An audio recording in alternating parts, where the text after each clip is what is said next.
The Hard Talk with Jakim Show.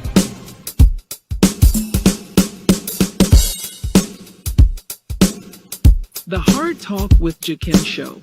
The views and opinions expressed in this broadcast do not necessarily reflect or represent the views and opinions of DIN Media Studios. Any questions or concerns about what is said should be directed to the show host or producers. Thank you and enjoy.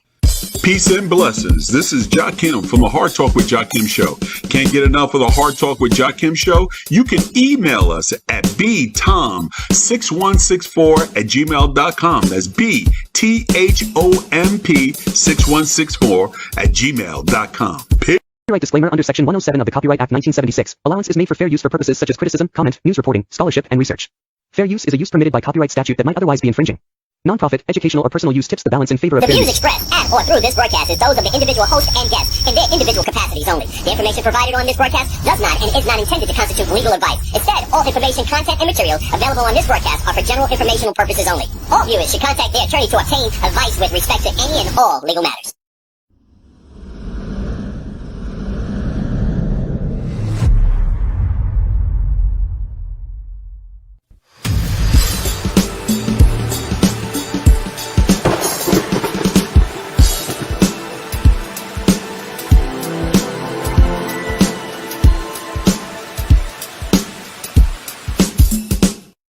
All right. Peace and blessings, y'all. It's Friday night, so you know what that means. This is the Hard Talk with Jakim Show. Listen, man, we got a great guest.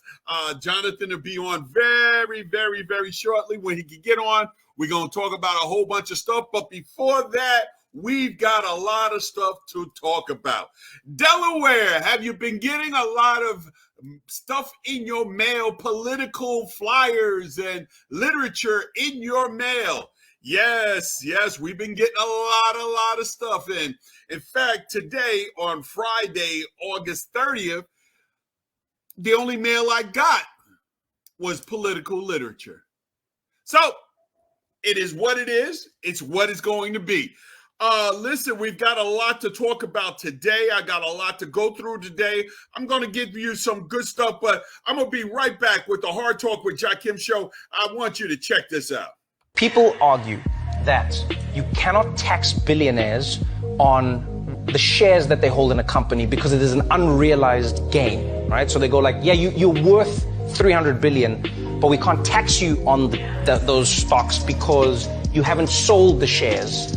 So you don't have the money. And I understand the argument. They go like, no, you don't have it. It's just what it's worth because it will also crash. And then you have nothing. So we can't tax you on it. Then I'm like, okay, I understand that. So you can't tax the people on a thing because they don't have it. It's just there. Okay, fine. Then Elon Musk offers to buy Twitter. And then he says in his offer, putting up my Tesla stock as collateral. Then I'm like, so you do have it? Then he's like, no, I don't have it. I'm just going to say as collateral. So then they accept the offer. He now buys Twitter. Now that they've accepted his offer, he now goes to private equity and banks and other rich people. All right, y'all, that was Trevor Noah. We're going to go back to that because I've got some comments on what he said, but we're going to go back to that later on. Yes, that's Trevor Noah, the former host of The Daily Show, dropping some science on how they do this little scheme that they do with their stocks. I'm not really worth that because I really didn't hand those stocks over and I really didn't sell those stocks. So they're really not worth it, but I can get collateral on it and get banks to buy me houses and buy me stuff with the collateral of the stuff that's really not what it is. It's a game, y'all. It is a straight up game. It is, there has to be some type of change because if that is the case, there's no way in the world that any other people will be able to catch up to rich billionaires and soon to be trillionaires. Yes, I said it. They're predicting, some people are predicting within the next 10 years that we'll have the first trillionaire on this planet. Now, let me just let you understand this. When Trevor Noah was talking about that on the daily shows about how they do the game with the stocks, it's really, you can't tax me on the stocks because I didn't sell it. understand that if we get a trillionaire on this planet, there should be problems, because there is not one person on this planet worth $1 trillion, especially if we have starving people all over the planet, if we have homelessness all over the planet. But I digress. I'm going to go back. So, yes, like I said, we've been getting in Delaware, we've been getting floods and floods of political literature. They've been coming in, like I said today, the only mail I got was political literature. But I predicted this. Now, I'm not going to say I'm a foreseer of this, but anybody who knew me in 2018, 2019, anybody who listened to any of our stuff, I'm going to run some stuff next week on what I said. Anybody who listened would have known that I said this 2019, 2018. This is no longer the land of sheep in Delaware. This is now the land of wolves. Delaware has finally caught up to the rest of the country.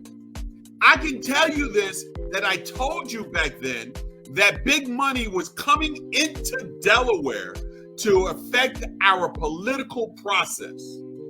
I used an analogy. One of my favorite movies was the first original Sicario. Sicario, if you don't know it, was great, fantastic movie. Check it out. But the ending of it, one of the best actors in Hollywood, Benicio del Toro, tells Emily Blunt, "You got to leave out of the FBI. This is now the land of the wolves." And that's what I told you back in 2018, 2019. Told you that this big money the big money's here.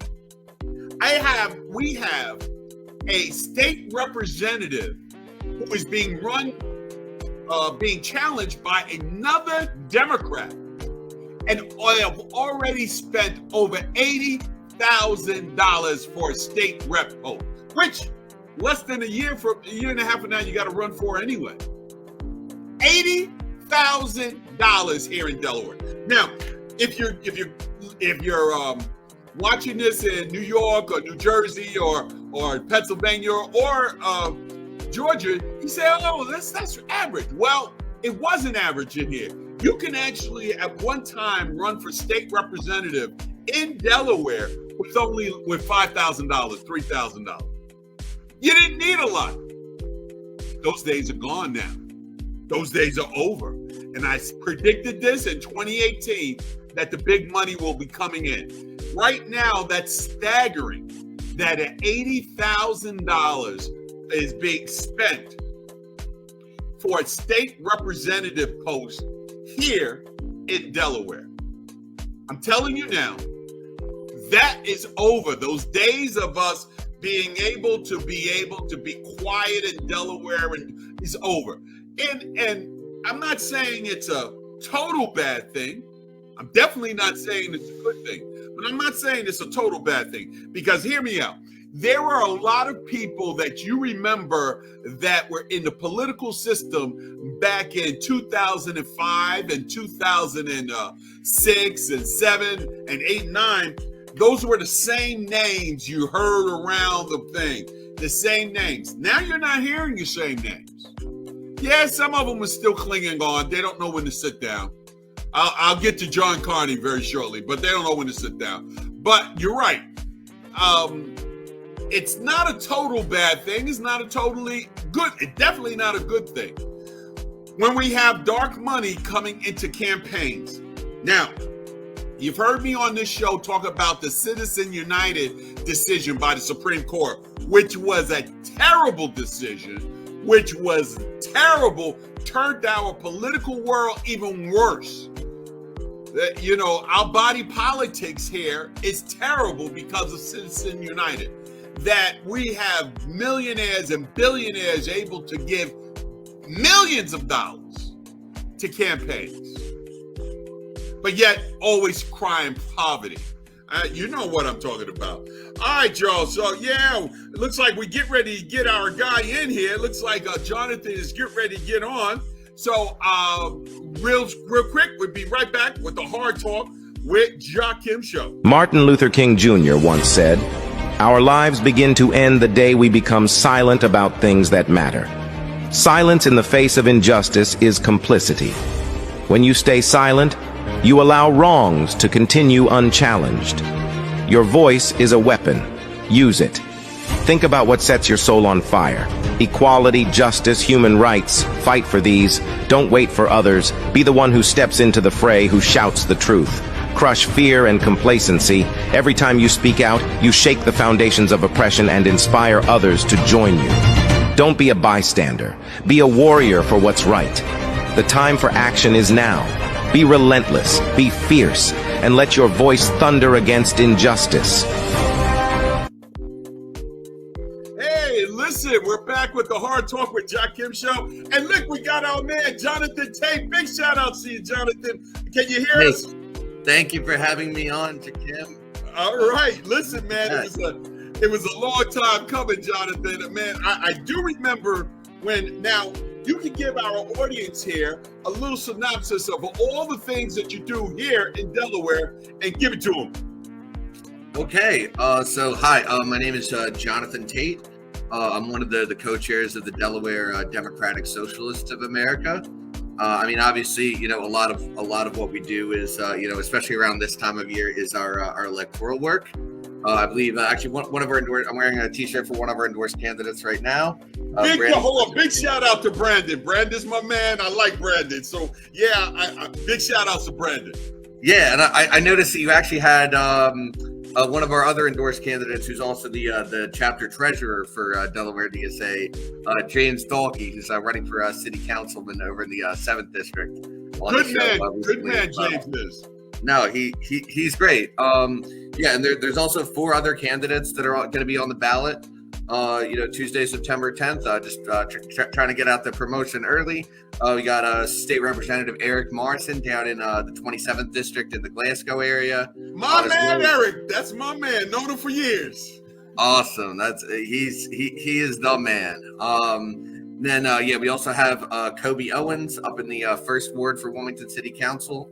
As well as City Councilwoman Sinead Darby trying to hold on to her seat in the 2nd Ward, which is actually where I grew up as a kid, about 9 blocks from Sinead. And last but certainly not least, we have Val Gould, and they're running for County Council President. So if you live anywhere in Newcastle County, you will have at least one endorsed member of Delaware DSA on your ballot.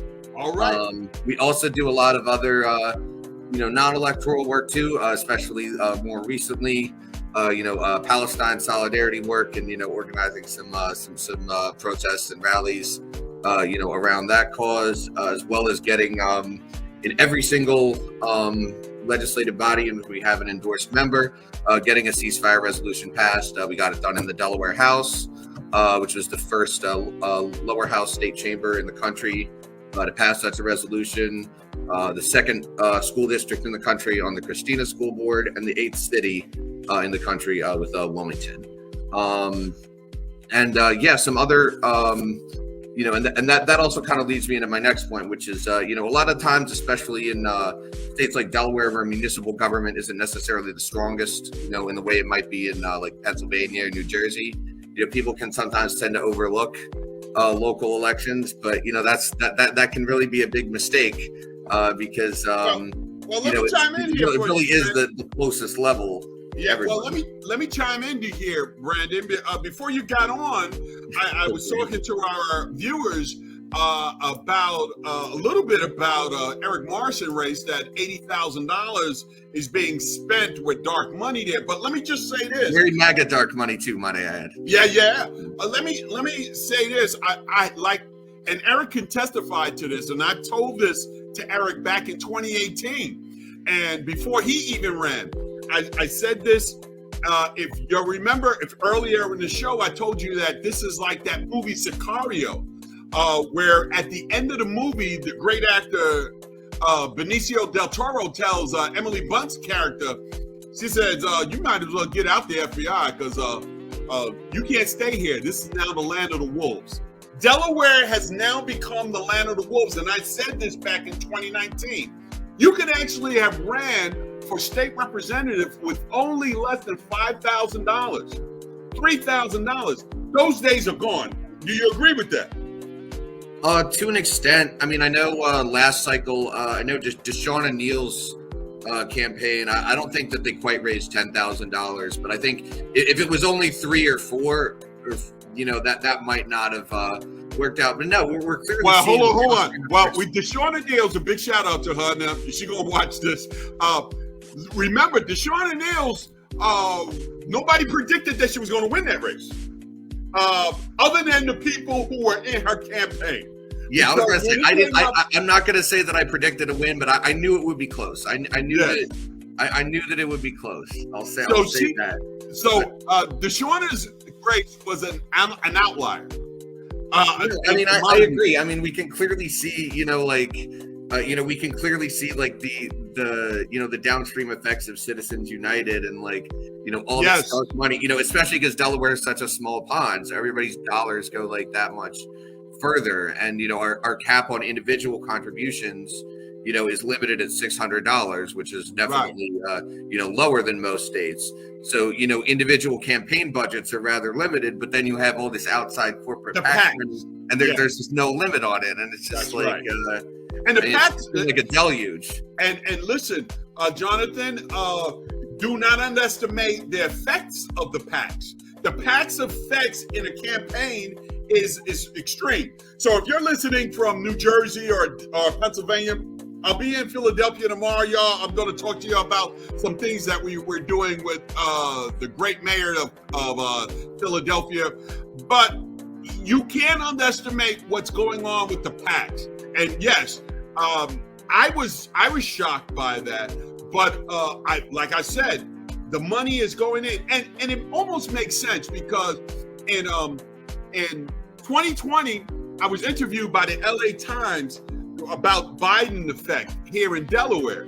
And me and a couple other people were in that article. And I told them that all that Biden effect is doing is put the spotlight on Delaware, and that we knew that money was going to come in. What do you say about that, brother? Yeah, I mean, I think, clearly that has happened. I mean, you think about remember when Governor Ron DeSantis from Florida tried to ship all the migrants to the nearest airport to Biden's beach house? I mean, it's painted a bit of a target for right-wing people that don't like Biden to kind of have a target on Delaware's back. As we can clearly see with this PAC that is being funded by Marjorie Taylor Greene supporters.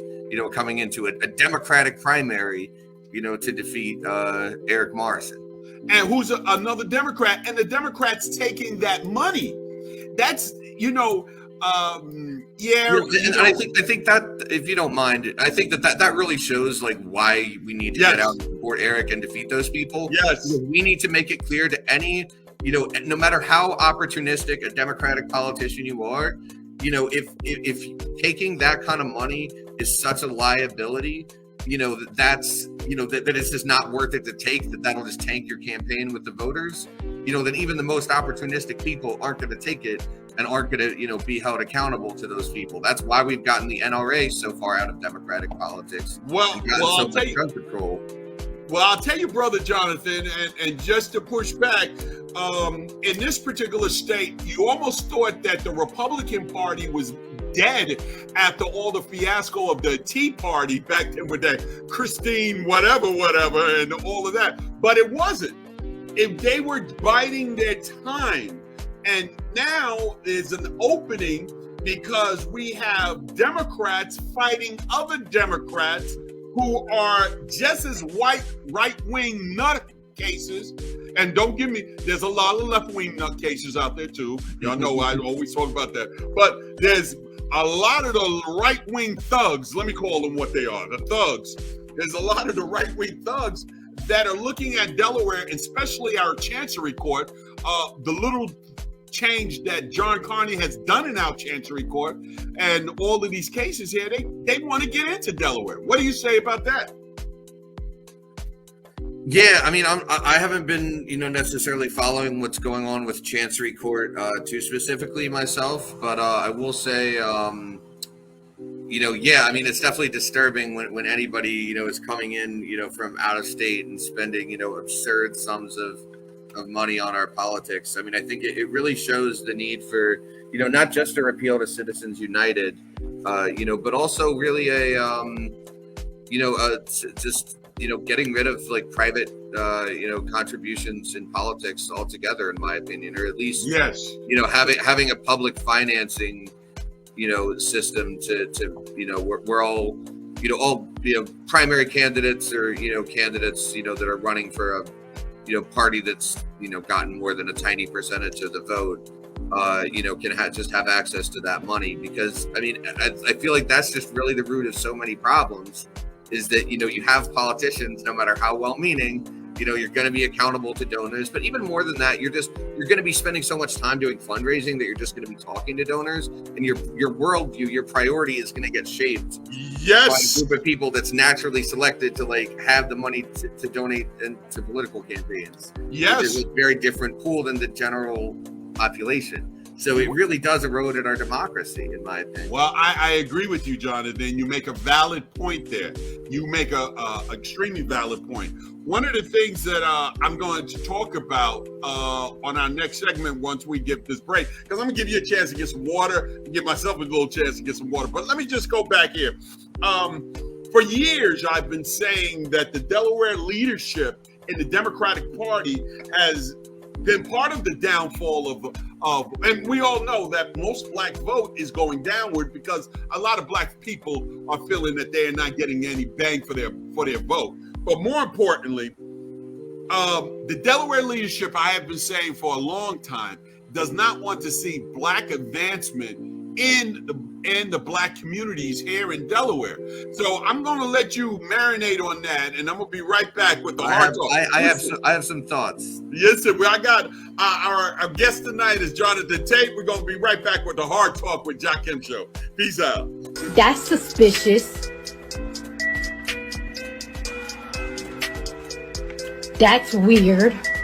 If you understood your value, you would probably be quicker to walk away from bullshit. People argue that you cannot tax billionaires on the shares that they hold in a company because it is an unrealized gain, right? So they go like, yeah, you're worth 300 billion, but we can't tax you on those stocks because you haven't sold the shares.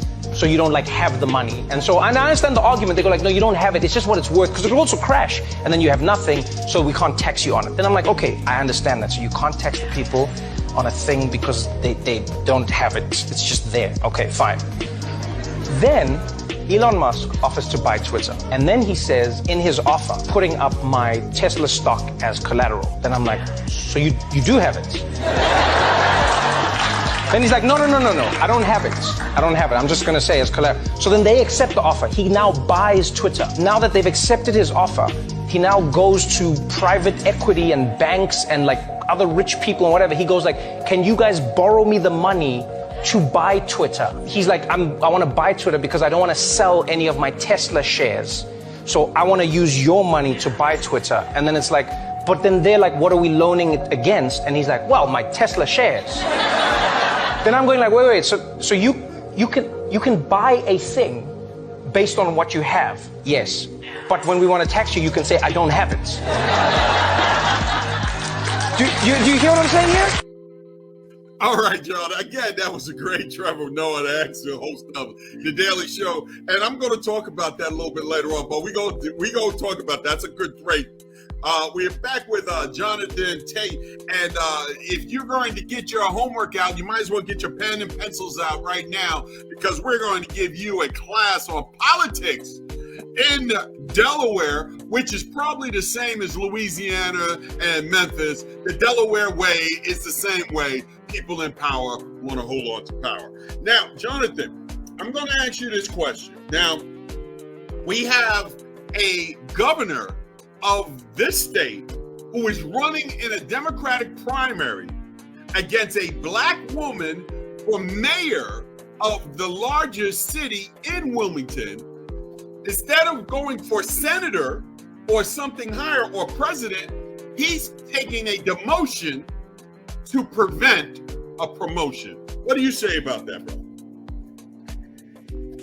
I mean, I don't think that there's necessarily anything wrong with like a governor wanting to run for mayor. I mean, I think it's a little bit weird, but I mean, if that's like the path he wants to take, I don't think there's anything wrong with that. But you're right. I mean, I think that like, it is to block, Velda Jones Potter from getting in there. And I honestly just don't understand how anyone can look at this state, for the last 8 years and say, yeah, I think Wilmington needs another 4 years. Yeah, we need another.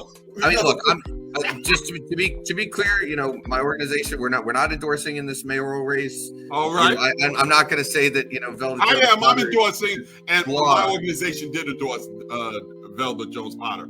Well, I would definitely vote for her if I still lived in the city. Unfortunately, I live up on Namath Road now, so I can no longer vote for any of the city folks in elections. But yeah, and I'm not going to say that she's been flawless, but I mean, the fact that like Carney has any support in this mayoral run is just like absolutely baffling to me. Yeah, I'm gonna go on here and I'm gonna make a bold prediction. I think that I think that Velda wins, and I think that she wins by more than 10 percentage points. Okay, you heard it. You heard it first right here. 56 to 44. I think she does win. And I'm going to tell you one of the reasons why. So y'all can take this note down. One, you can take down that he said by more than 10 percentage points, Jonathan Tate. I'm going to tell you the reason why she's going to win. Because everybody can see that this was a slimy thing. And it was just not the right time. Whoever convinced John Carney. Now, I've got a lot of pictures of me and John Carney in a lot of years, but I could not, in good conscience, support this move because I know where it stems from. Any black person that has ever been in a job that thought it was their time to step up and yet hear from an outside source that somebody else they're going to promote from outside when it was their time, knows how this feels. This feels like I said earlier, it's a demotion to prevent a promotion. So this is where we're going to leave it at that. Now, my question to you, John, how have you been dealing with, in the last 8, 9, 10 years of the Delaware Democratic leadership? How's it been to you? So, I mean, I would say like it's definitely been a mixed bag, although not necessarily one that's been in the right direction. So just to clarify, so I did not move back. I lived mainly out of state in Pennsylvania from 2014 to 2020 because I went to college up at Temple. But so my involvement in Delaware politics during that period was pretty limited.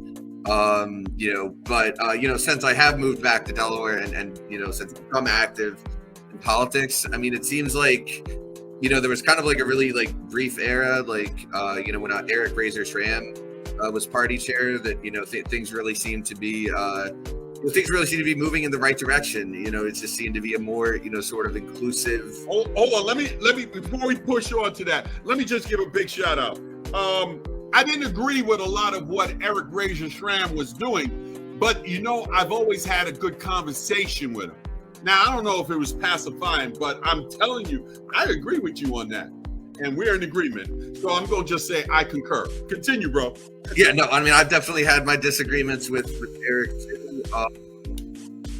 But, I mean, it just seems like, ever since he's not been there, that it seems like there's been, frankly, a little bit of backsliding. I mean, you can see that, not a single, black candidate on the statewide level got endorsed. But I will say that, Marcus Henry did, at the county level. So I think that, I think that, if the, Kent and Sussex being in the equation, is the differentiating variable here, I think maybe that could sort of point us to where some of the problem might be. Well, I'm gonna just leave it at that before I get in any trouble or I say what. But you know, this is the hard talk, so that's what we do here.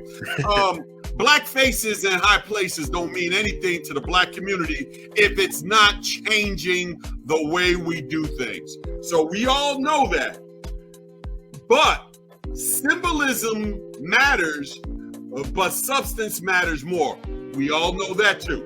Let me just say this as far as, and I was going to stay out of this, my organization, the Delaware Black Commission, did not endorse anyone in that race for Newcastle County executive right now. They've got up until Sunday to give us back our questionnaires. But it's going to be close. It's going to be close because the people that also backed Marcus Henry also were the ones that turned their backs on Velder. So we're going to see a ramification of what goes down in this 2024 election in 2026 and 2028, because there's going to be a lot of people that's going to be pushed out of the political process that were so-called voices of black community here. But I digress. I'm going to ask you about this, and I wanted to ask you about the Libertarian Party. Do you do anything? Have you ever met with any of the people in the Libertarian Party here? So we did one rally with them. It was about the Leabor bill. And protesting how much it got watered down. Right. I mean, personally, law enforcement bill for y'all. It was supposed to be reformed for law enforcement. Go ahead. Yeah, and they got some reform done, but it really wasn't, the level that was needed. But anyway, yeah, I mean, other than that, I mean, we haven't really had any contact, since then. I mean, they've been, pretty hateful, on social media lately, including to our, including to some of our members and endorsed non-member elected officials. Right. But I wanted to add to that though, because I did see that I read about this a while ago. Apparently there's kind of been this pro-Trump operation to kind of take over the Libertarian Party to sort of dismantle it, so it doesn't siphon off as many votes from the Republicans anymore. But I mean, I think that could be backfiring, because I think that it's, now that they've just gone so far, to the right, that I think a lot of people, are turned off by it. Right. And it's I feel like they're not even necessarily switching to Republican. They might just switch to another third party or not voting, or even, switch to being Democrat. But it seems they've clearly taken a hard right turn in recent years. I mean, I hope that changes. I hope that they can be a little more reasonable, and we can, start to, resume our working relationship with them. Have a meeting in the middle. That's right. Listen, I got a lot of people that actually follow me that are part of the Libertarian Party. Big shout outs to you. I probably would be Libertarian if most of your stuff wasn't so racist. But I would say this. We do agree on so many things. And of course, we disagree on other stuff. The same thing with the Republican Party. When I came here in Delaware in 2005, almost 20 years ago, when I came here, one of the things that I came here and I noticed quickly back then was that the Republican Party was more a reformist party at that time, and the Democrats was the status quo party. Now it has flipped again, where the Democrats have now become the Democrats are still, mildly split. It's split, right? But if I pull up some Dace Blaskovich and Jan Ting and all of those names that you were around back in there, and oh my God, Carper, back in there that's still around. There's something wrong with our Democratic, I'm going to say this here, and I'll say it so Jonathan don't have to say it, so y'all won't have to blame Jonathan. You can blame me. There's something wrong with the Delaware Democratic Party leadership. And I'm telling you now, Jonathan giving you a half a prop for the Newcastle leadership. I'm telling you right now, Newcastle leadership is part of the problem as well. So I wish y'all would fix what's wrong with the party, because you're going to lose votes here and you're going to lose a lot of votes in 2028. Sorry. Let me move forward on this real quick with you, Jonathan. We're going to talk about something where I was there that night when you stood up at Wilmington City Council and talked about the Palestinian issue. So I wasn't there personally, but our people were there. People, okay, yeah. Yes. So I was there that night. Me, Josie Roy, and so many big shout outs to Josie Roy. I'm going to give you a chance to talk about your position as far as the Palestinian and the human rights position, and I will be right back with the Hard Talk with Jakim show. Let me go get some water. Martin Luther King Jr. once said, "Our lives begin to end the day we become silent about things that matter. Silence in the face of injustice is complicity. When you stay silent, you allow wrongs to continue unchallenged. Your voice is a weapon. Use it. Think about what sets your soul on fire. Equality, justice." Malcolm X once said, "If you have no critics, you'll likely have no success." This quote reminds us that facing criticism is an inevitable part of the journey to success. Embrace the feedback and challenges from others as opportunities to grow stronger and more resilient. Criticism often means you're pushing boundaries and making an impact. Let it fuel your determination rather than discourage you. Stay true to your vision, work tirelessly, and learn from every obstacle. Remember, greatness attracts scrutiny. If you're not facing any critics, you might not be aiming high enough. Separate the message from the messenger. And you will find out that all of them, there is so much truth behind it. All right, y'all, we're back with the Hard Talk with Jakim show with our great guests. We've been getting into some topics here with Jonathan Tate. And before the break, I asked Jonathan, explain your position about the Hamas-Israeli war, if you want to categorize that. And please explain to me, in few words, our congressional delegation's position on this, both Carper Coons and Lisa Blunt Rochester. You can take either one of those questions. Yeah, sure. I'll take the first one first. I mean, much like the majority of DSA. I mean, definitely support Palestinian human rights. Oppose the ongoing genocide and apartheid regime of Israel. Definitely in favor of the boycott of sanctions movement. I think we should have an immediate ceasefire, an immediate arms embargo, at a minimum, bare minimum, an offensive arms embargo on Israel. Unfortunately, that does not seem to be the position shared by our congressional delegation.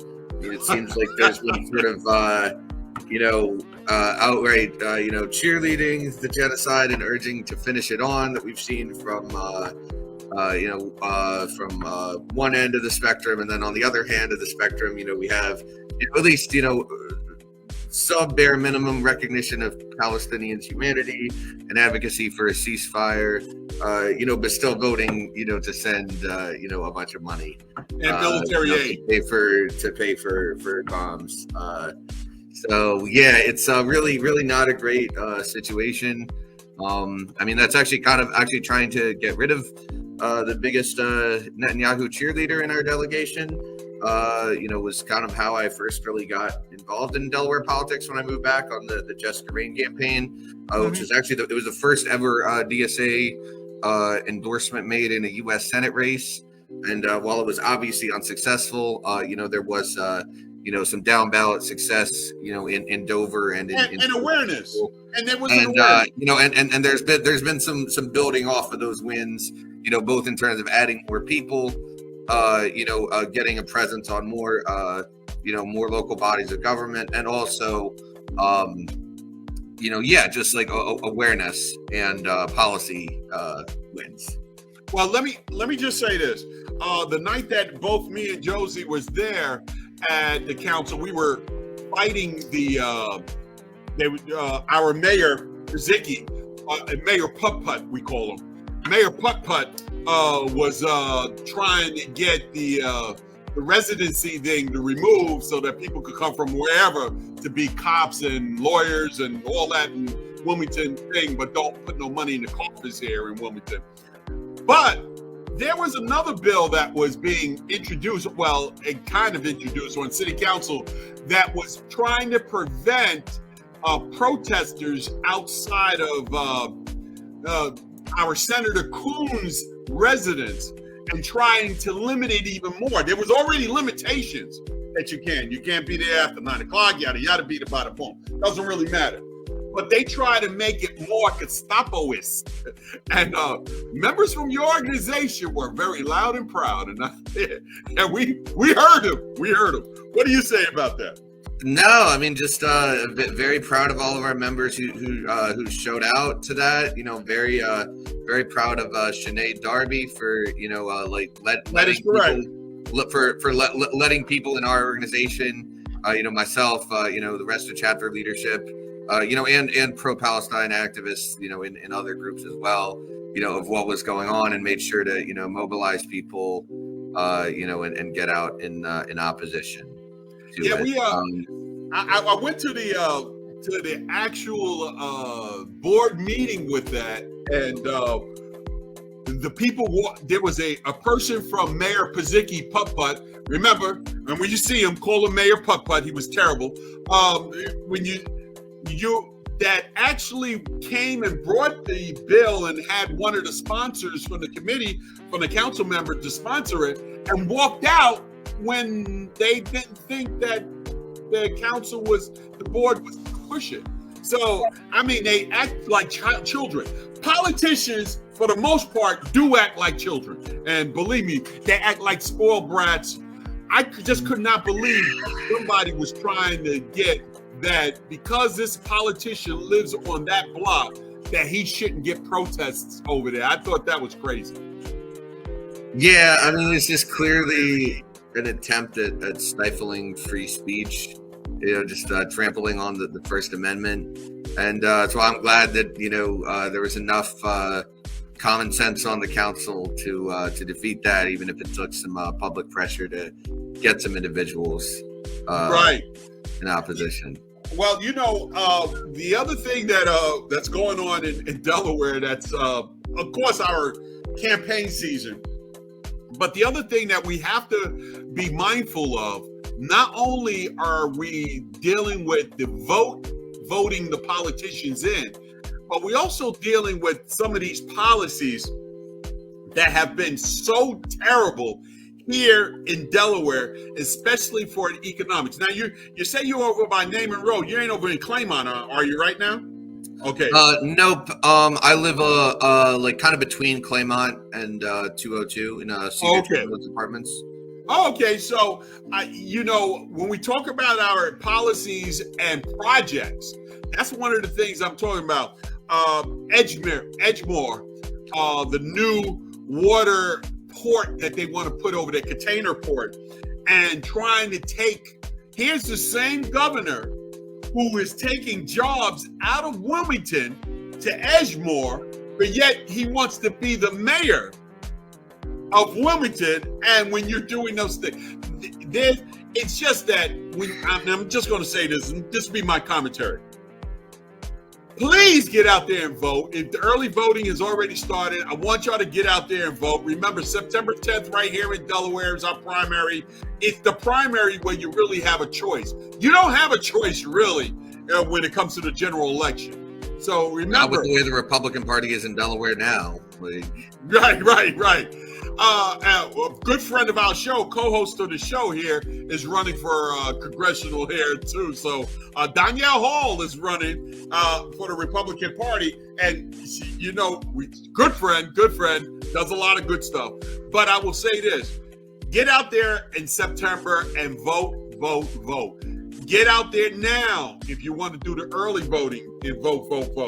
Because it's not only about to voting people in. It's about the policies and the projects that they're doing. So, anything you want to add to that? I mean, I guess just the importance of like sort of like voting in these down ballot local elections, whether for state legislature or city council or county council or whatever. And with not this particular cycle, but for school board when that comes up. Oh my God! Seen a lot of dysfunction lately on that. Well, let me since you mentioned that, because I'm going to give you a chance to plug your organization. We're going to plug it.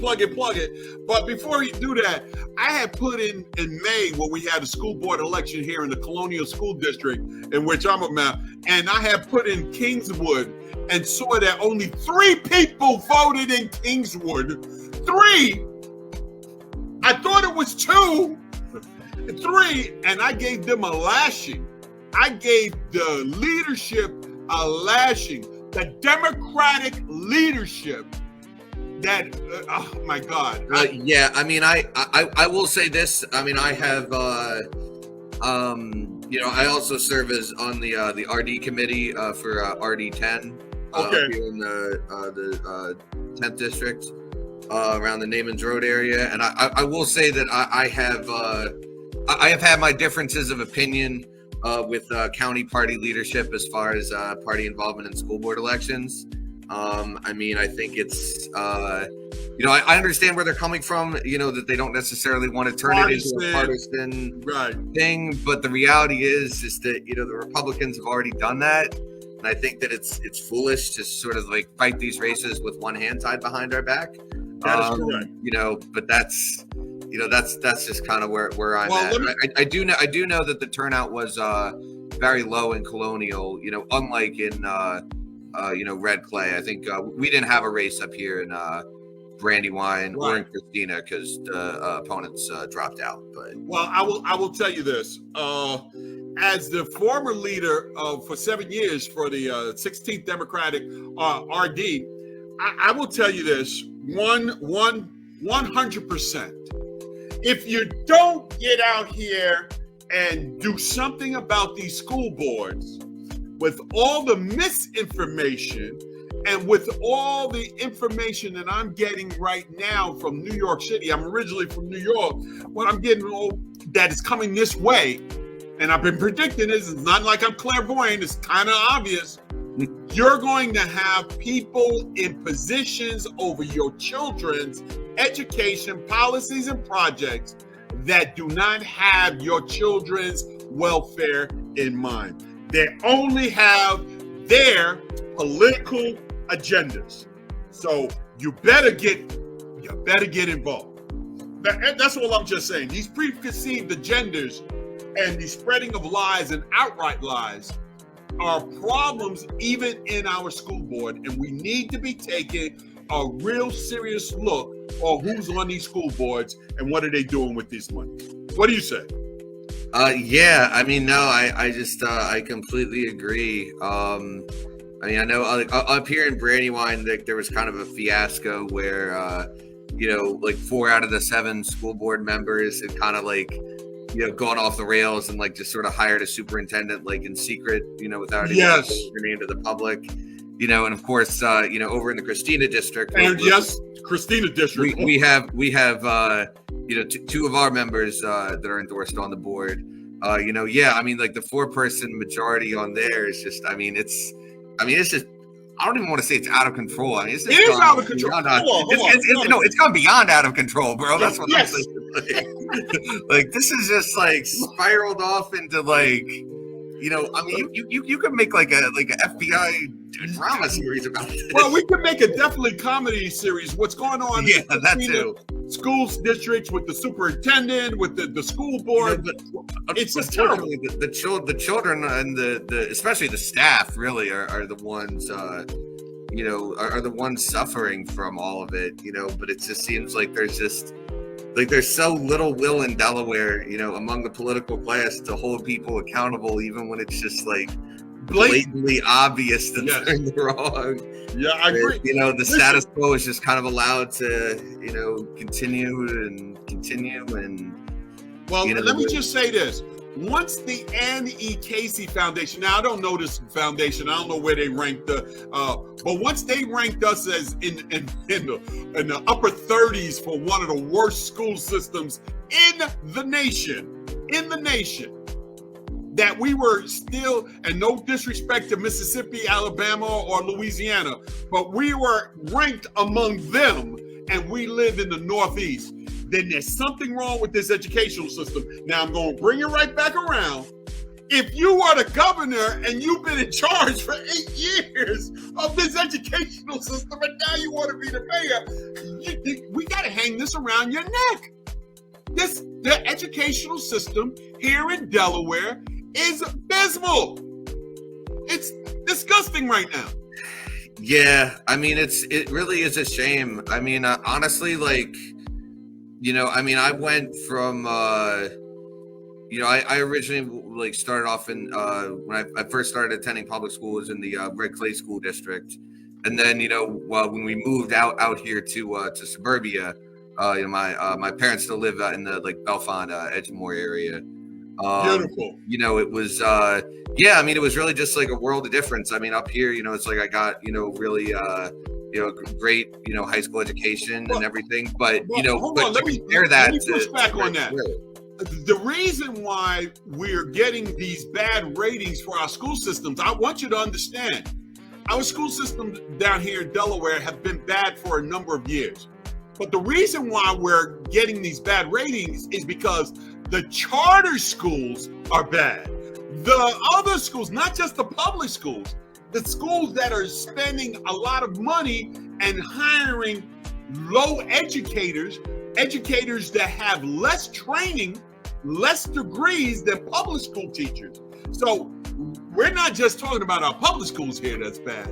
We're talking about most of the schools bad. I mean, unless you're in Tower Hill. Tower Hill's a good school. Yeah, you know, accessible if you can afford the $30,000. Right. You know, I'll tell you a story about Tower Hill since you brought it up. So actually, I did go to private school. My first for elementary school, I was a scholarship kid at Wilmington Montessori. And, you know, while my parents were, you know, exploring, you know, alternatives to the terrible, you know, neighborhood school that we had in Wilmington, you know, one of the places they took me was to Tower Hill, and they denied me a scholarship because they could see, like, you know, even as like a kindergartner, that I wasn't like, I wasn't like big enough, wasn't athletic enough to like, you know, bring like their football team to glory or anything. You know, so it's just, it really does show you like how absurd so much of our society is, you know, even at the sort of microcosm level here in Delaware. But yeah, it's absolutely horrible. Story. Before we get out of here, let me just give a big shout out. I had the DJ this week. Last week was all over the place. But big shout out to Wilmington Senior Center. I told Always Best Care from Philadelphia that does it. Big shout out to them. They did a great job there. We had a great time. Now, I want to be able to get your information, how they can get involved with your organization, your DSA. How do they get involved? Yeah, certainly. So the first thing is to be a member of the state chapter. You have to be a member of the national organization. So you can do that at dsausa.org/join. And then you know, from there, you know, there's also a membership form that we have linked on our website that you can fill out to get in touch with us directly. Otherwise, we'll reach out to you. That's at www.dedsa.org/contact. And you know, that'll have the link to the to join. If the dues do start at just $5 a month, so it is relatively affordable. But if even that's you know, too much of a lift, there is also a dues waiver option at dsausa.org www.capitalism.org/Jews waiver. From there we can get you in touch with chapter leadership, with more senior members, and keep you up to date and informed of what's going on. Whether your interest is more electoral politics, or more like like a street protest, or doing mutual aid, feeding people, clothing people out in the community, whatever sort of left-wing angle your politics take. We are definitely a big tent. We have plenty of there's wide room for opinion, for everybody, everybody that's opposed to this capitalist system. Well, we have, whether you identify as a socialist or social democrat, or whatever you identify as, anarchist or something. Well, listen, I ain't going to identify no anarchist, but I will say this. I will say this. One of our things, talk about capitalism, and I've been a businessman and law enforcement, but for at least I retired from law enforcement with 21 years of service, but I was a businessman before that, which has now become a nasty word. I was talking about the first trillionaire that we're going to have in a number of years that people are predicting. But let me just say this: I got a beef right now with capitalism with JCPenney. I went to JCPenney at Christina Mall today and got some terrible service by one of those ladies. You know who you were. One lady was fantastic. The other one was customer service should be paramount. But I digress. Let me just give you evidence. Let me give all the viewers here. You can watch this show on Delaware Info Now on YouTube, or the Hard Talk with Jakim show on YouTube. Either one of those channels, you can watch it 24 hours from now. If you want to get in contact with me, that's BThomp, that's BTHOMP 6164@gmail.com.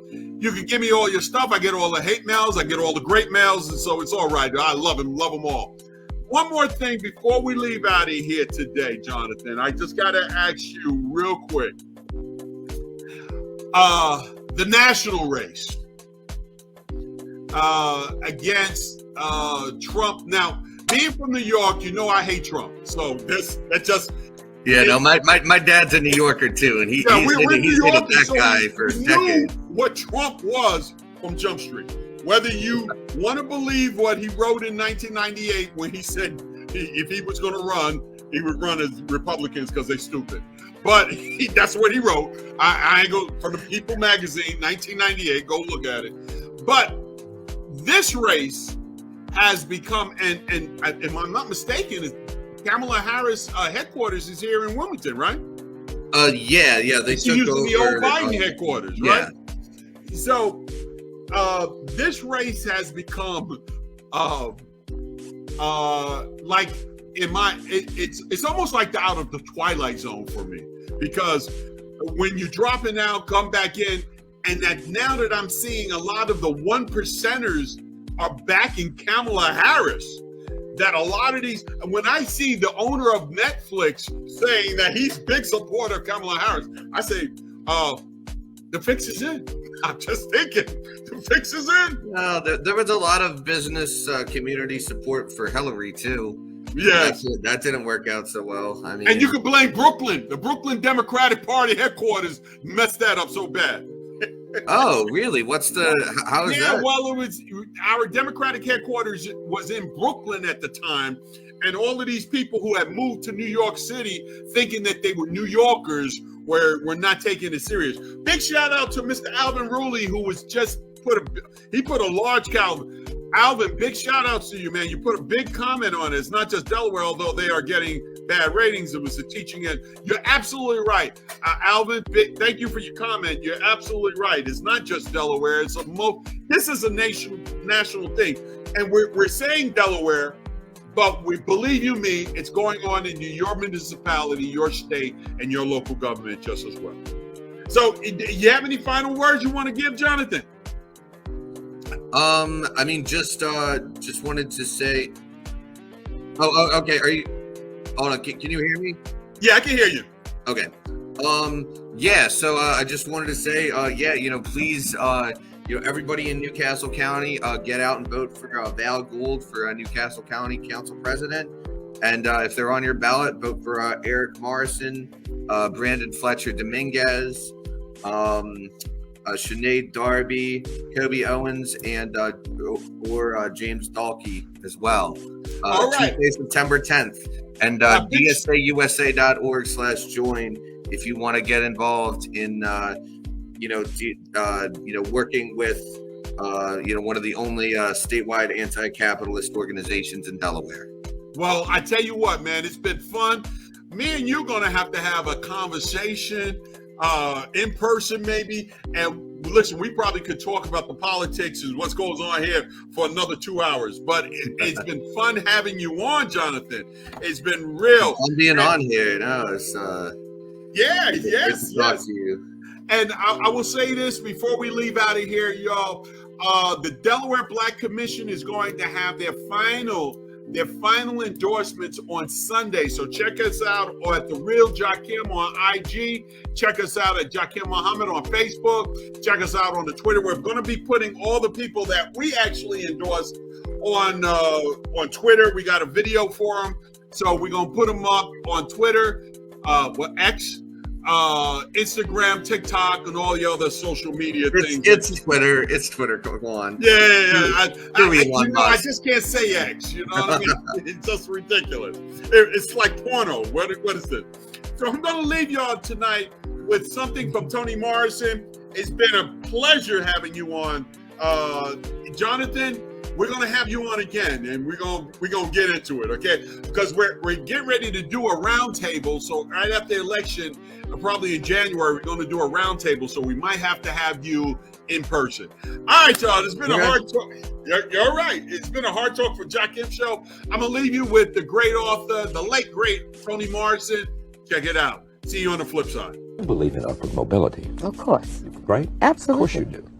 But I'm not going to give up one drop of melanin in order to get there. I'm not going to erase my race or my gender to get there. I want all of it. I deserve all of it, and we all do. I don't want to be blanded, bleached out in order to participate in this country and walk any hall of power or corridor that I want to. If I'm not good enough, if I'm not smart enough, then that's it. I'll take that hit. Judge me by my deeds. That's right. All right, y'all. Peace and blessings. See you on the flip side.